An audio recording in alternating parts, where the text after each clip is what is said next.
할렐루야. 수요일의 밤에 함께 말씀 들으시고 또 예배하시는 분들 많이 컴팩트해졌지만 그래도 이 시간에 가정에서 따뜻한 곳에서 예배를 드리는 것을 하나님의 은혜로 생각하시고 또 청종하시고 함께 마음으로 찬송하시고 기도하는 시간 되시기를 주님의 이름으로 축원합니다. 솔로몬 하면은 제일 먼저 떠오르는 수식어가 있습니다. 그 수식어는 바로 지혜의 왕 혹은 지혜라는 말이 아주 찰떡같이 붙어서 가고 있죠. 근데 지난 학기 제가 구약신학 수업을 들으면서 저희 은사님이신 브루스 벌치 박사님이 같이 집필했던 신학의 렌즈로 본 구약개관이라는 책을 통해서 수업을 들으면서 이 솔로몬에 대한 환상이 완전히 깨져버렸습니다. 지혜롭고 그리고 또 이스라엘을 잘 다스리는 다윗의 대를 잇는 아주 그냥 선왕으로 생각했던 이 솔로몬이 그의 어린 시절은 성경에 많이 기록되어 있지 않지만 이제 어려운 환경 가운데에서도 다윗의 대를 이어서 이스라엘의 왕으로 등극하는 그 등장부터 그 책에 의하면 지킬 박사와 하이드와 같은 모습이었다라는 것이죠. 그러니까 선한 왕, 선왕으로서의 모습이 지킬 박사라면 하이드와 같이 백성들을 착취하고 또 하나님을 제한하려고 하는 모든 모습들, 그리고 가장 악한 것은 바로 우상 숭배의 모습들이 보여졌다는 것이죠. 바로 이 양면성이 성경에 기록되어져 있는데 우리는 어떻게 보면 잠언이라든지 여러 가지 성경에 있는 좋은 면들만 받아들여서 솔로몬 하면 지혜, 지혜하면 솔로몬, 그리고 지혜의 왕, 선한 왕으로만 기억을 하고 있다는 것이죠. 근데 이 시간은 우리 솔로몬의 본성, 또 우리가 알지 못하는 부분들을 보면서 솔로몬에 대한 환상을 조금 깼으면 합니다.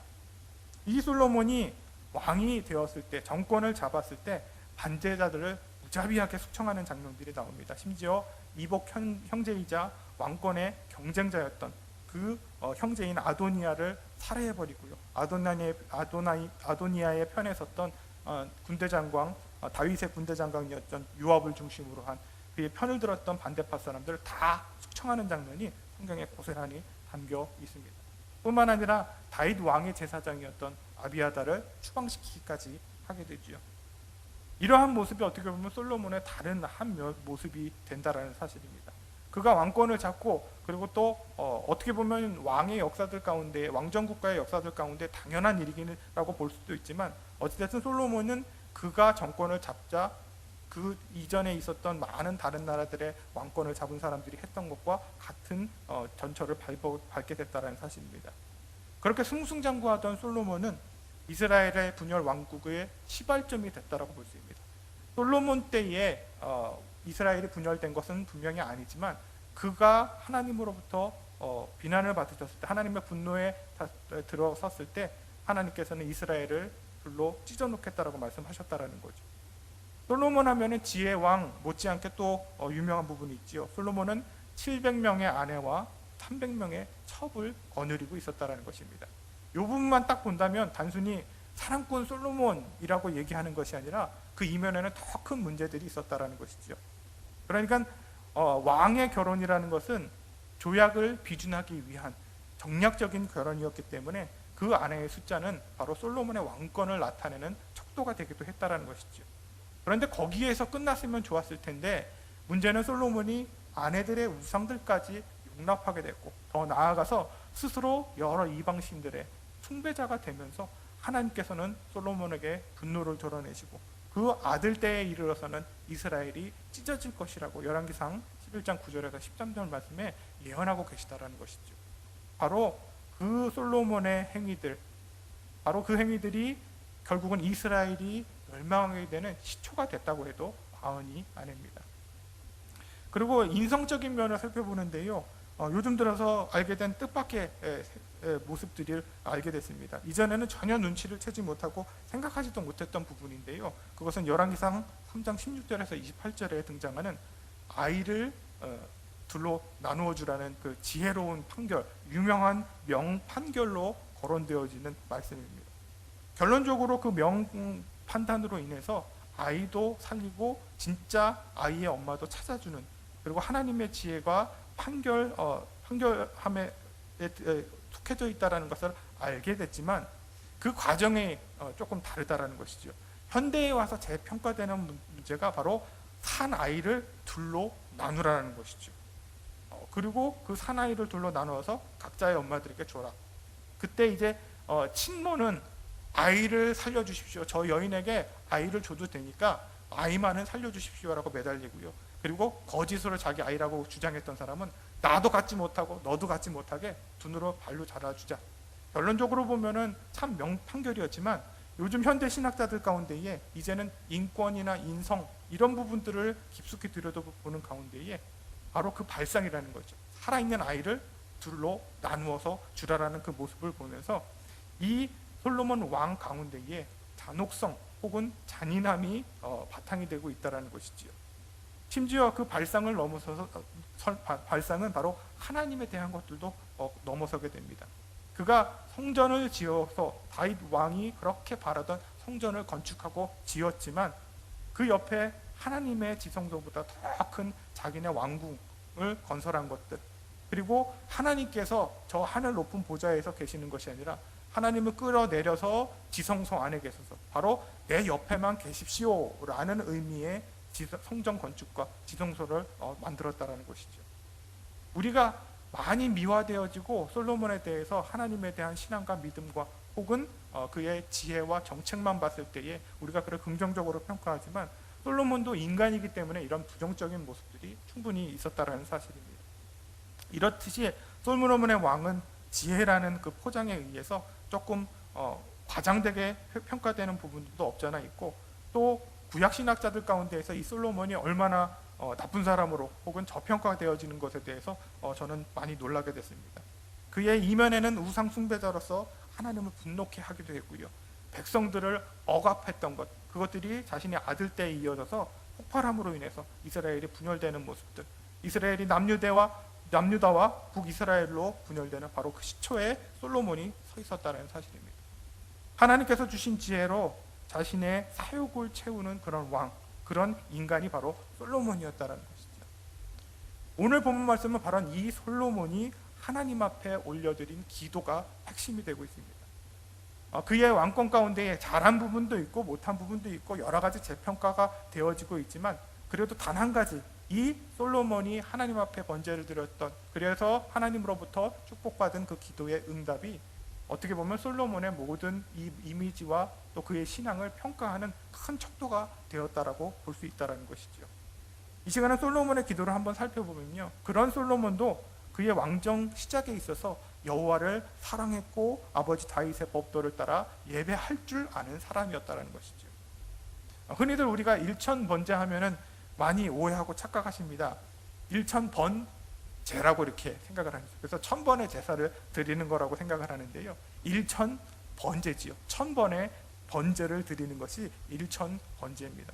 그렇기 때문에 다윗이 하루에 한 번씩, 솔로몬이 하루에 한 번씩 제사를 드려서 1000번을 채운 것이 아니라 오늘 본문 말씀에 나와 있는 것처럼 어마어마한 기브온 산당에서 1000마리의 황소를 동시에 하나님 앞에 드렸다라는 것이죠.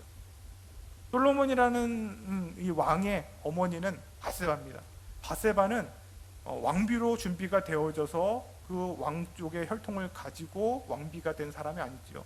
다윗이 즉흥적으로, 그리고 또 우리아의 아내인 것을 알면서도 무리하게 아내로 받아들여서 왕비가 됐습니다. 그렇기 때문에 우리아의 혈통으로 지내는 솔로몬은 경제적으로나 아니면 왕으로서 또 왕권으로서의 입지가 굉장히 약해 있었다라는 것이죠. 그리고 한간에 알려진 사실로는 그 전에 왕후들과 그 왕자들, 세자들로서 자라났던 사람들은 당연히 많은 부와 그리고 지위와 지혜적 모든 것들을 다 축적했을 텐데 솔로몬은 그럴 만한 시간이 많이 부족했다라는 것이죠. 그래서 솔로몬이 왕위에 오르기 위해서는 많은 돈과 경제력이 필요함에도 불구하고 그런 것들이 밑바탕이 못된 것들, 그렇기 때문에 정략적으로 왕이 될 수 있도록 우리아가 다윗에게 많은 것들을 했다라는 추측이 가능해진다는 사실입니다. 그런 솔로몬이 바로 기브온 산당에서 황소 1000마리를 하나님 앞에 제사를 드렸다라는 것은 그가 무리했다고 밖에 볼 수 없다라는 것이죠. 그가 가지고 있는 능력을 넘어섰다라는 것이죠. 그가 가지고 있는 능력 가운데에, 재력 가운데에 최선의 것을 하나님 앞에 드릴 수 있었다라는 사실입니다.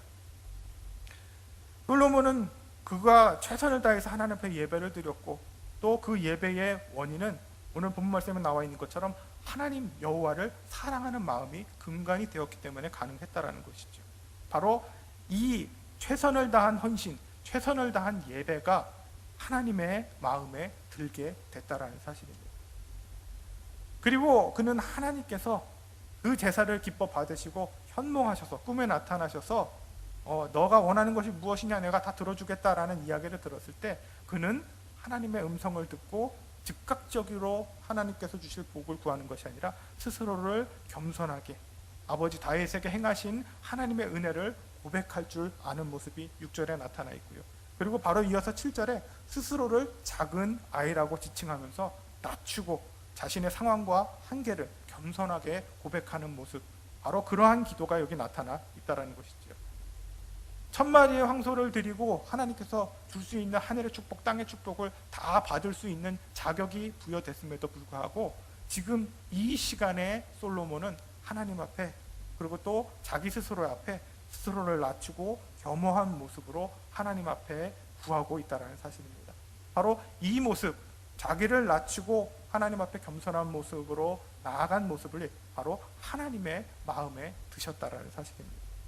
그리고 마지막으로 하나님의 응답의 말씀으로 미루어 보아서 보통 인간들이 구할 수 있는 것, 자기를 위한 것, 즉 장수나 부나 혹은 원수의 생명을 멸하는 것, 그러니까 자기가 이루지 못하는 것들을 하나님을 통해서 이루려고 하는 모습들이 일반적인 사고라고 11절 말씀에 보시면 그렇게 나와 있습니다. 그러나 하나님의 마음에 쏙 들었던 결정적인 것은 바로 그가 듣는 마음을 주사 백성을 재판하는 선악을 분별하게 해달라는 것.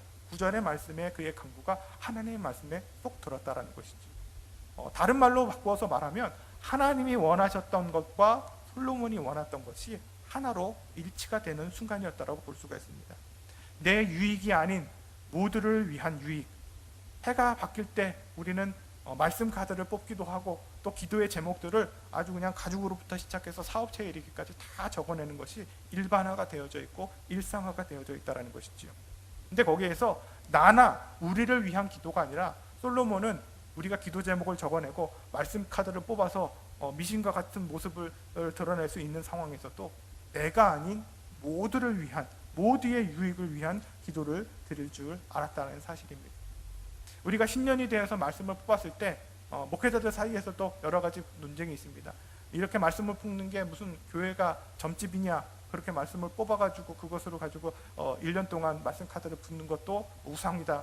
또 다른 측면에서는 그 말씀이 하나님이 주신 말씀이라고 믿고 만약에 목회자가 담임자가 말씀을 뽑아서 줬다라면 그건 목회자의 말씀이 되지만 스스로 뽑은 말씀이고 그 말씀을 하나님 말씀으로 믿고 또 그 말씀대로 살아가려고 노력하는 것, 그것이 무엇이 잘못이냐. 목회자들 사이에서도 이런 분쟁들이 있다는 것이죠. 단 하나님께서 주신 강단에서의 말씀이나 혹은 신년에 뽑는 1년의 말씀 같은 것들을 그것 자체가 그 카드 하나가 우상이 될 수도 있지만 그 말씀이 정말 내 심령에 들려지는 하나님의 말씀으로 듣고 그 말씀대로 살아가려고 노력하는 것, 바로 그 사이에 솔로몬이 서 있는 것과 마찬가지고 우리들이 서 있는 것과 마찬가지라는 것이죠. 그의 왕권 초기에 이렇게 하나님을 의지했던 모습이 점점 퇴색되어지고 부패되어졌던 것처럼 우리는 1년에 새해가 시작되는 그 송구 연습 때 뽑았던 말씀 혹은 받았던 말씀 혹은 기도했던 제목들이 1년이 지난 후에 많이 변형되어지고 변질되어지는 것을 볼 수 있습니다. 그럼에도 불구하고 우리가 하나님 앞에 최선을 다해 예배를 드리고 또 우리의 심령을 하나님 앞에서뿐만 아니라 사람들 앞에서 겸손하게 낮춘다면, 또한 우리뿐만이 아니라 우리를 위한, 공동체를 위한 마음을 가진다면 하나님께서는 우리의 기도와 간구와 신앙의 삶을 마음에 들어 하실 수 있다는 것이지요. 지금까지 살펴본 솔로몬의 모든 신앙과 또 왕권 초기의 모든 모습들, 그러니까 솔로몬이 하나님을 향한 헌신, 즉 최선을 다해서 드렸던 예배와 스스로를 아이라고 지칭하며 낮추었던 그 겸손한 마음가짐과 또 공익적인 모두를 위하여 구할 수 있고 내가 아닌 우리를 위해서 말할 수 있었던 이 간구가 하나님의 마음에 쏙 들었다고 10절에 말씀해주고 있다는 것이죠. 그래서 계속해서 반복해서 말씀드리지만 오늘 말씀의 정리는 바로 이렇습니다. 우리 파워포인트 말씀을 보면서 같이 살펴보도록 하겠습니다. 오늘 말씀의 제목처럼 하나님의 마음에 드는 기도는 첫 번째, 최선을 다해 헌신하는 기도가 되어야 된다는 사실입니다. 바로 이 기도는 어떻게 보면은 예배의 기도에 든다라는 것이죠. 우리가 할 수 없는 상황 가운데에서도, 솔로몬의 부족한 가운데에서도 최선을 다해서 하나님을 예배하고 그가 제사를 드렸을 때에 그 기도는 하나님의 마음에 드는 기도가 됐다라는 것입니다. 두 번째로는 자신을 낮추는 겸손한 기도. 예배의 시간이든 아니면 삶의 자리에서든 사람과의 관계에서든 자기를 낮추는 모습, 자존심이 상하고 다른 사람이 나를 우습게 볼 수 있는 상황과 여건이 된다 할지라도 십자가에 달리신 그 주님의 모습을 본받고자 나를 낮추는 그 겸손한 자세의 기도는 하나님의 마음에 드는 기도가 된다는 사실입니다. 그리고 마지막으로 우리 가족, 내 새끼들, 내 아내, 내 남편을 위한 것이 아니라 모든 사람을 위해서, 우리 포항제일감리교회 공동체와 또 우리가 살아가는 삶의 자리에 모두를 위해서 그 유익을 구할 수 있는 기도, 이것은 바로 삶에서 실천될 수 있어야 된다는 것이지요. 내가 조금 더 편리하고 내가 좀 더 이익과 내가 좀 더 좋은 것을 갖기 위해서 아등바등하는 것은 모든 사람을 위해서 유익에 들지 않는다는 것이죠. 그러나 나보다는 다른 사람을 먼저 생각할 수 있는 여유와 여건을 가지고 우리가 삶을 통해서 하나님 앞에 기도한다면 바로 이 기도 역시 하나님께서 가장 기뻐하시는 하나님의 마음에 드는 기도가 될 수 있다는 사실입니다. 이렇듯 우리의 원함과 바람과 기도가 하나님의 꿈이 되고 예수님의 성품이 되고 성령님의 권능이 될 수 있는 우리의 기도가 하나님의 기도와 일치가 되는 순간 하나님께서는 그 기도를 마음에 들어 하시고 하나님께서는 우리가 구하지 않은 다른 많은 것들의 축복들, 하늘의 복과 땅의 축복을 차고 넘치게 부어 주시다라는 사실입니다. 우리는 하나님의 마음에 드는 기도를 할 수 있어야 될 줄로 믿습니다. 2020년을 마무리 짓는 이 상황 가운데에서 내 기도, 내 간구거리들을 하나님 앞에 무수하게 쏟아놓는 이 시간이 아니라 하나님이 원하시는 기도가 무엇이고 하나님이 원하시고 바라시는 것이 무엇인지 듣는 귀를 열어서 하나님의 음성을 들을 수 있는 연말 되시고 또 수요 은혜밤 되시고 송구영신 되시기를 주님의 이름으로 간절히 축원합니다.